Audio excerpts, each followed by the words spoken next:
বন্ধুরা, আজকে সরজু কিনারে জানালাম সুপ্রভাত। আমরা আজকে সকাল সকাল স্নান করতে চলে এসেছি। স্নান সেরে নিয়ে আমরা নাগেশ্বরম যাব। নাগেশ্বরম শিব, আজকে তো শ্রাবণ মাস এখনও আছে।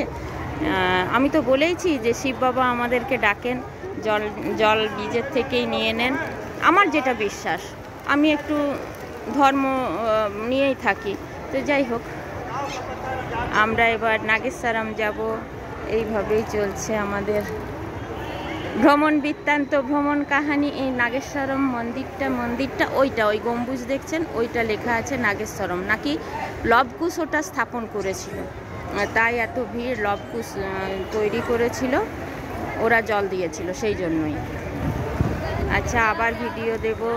সরজু মাতার কিনারে সবাইকে জানাই সুপ্রভাত। অযোধ্যা থেকে আমি, পুরুলিয়ার মানু। আমাদের অবশ্য গত মাসেও একবার এসেছিলাম, তখনও 5-6 দিন থেকে গেছিলাম, 6-7 দিন। এইবারেও তাই দেখলাম।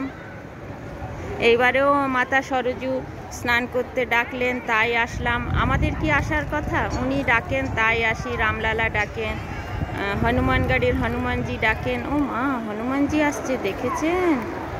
আচ্ছা, ঠিক আছে, আবার ভিডিও দেব, সবাই দেখবেন আমার ভিডিও।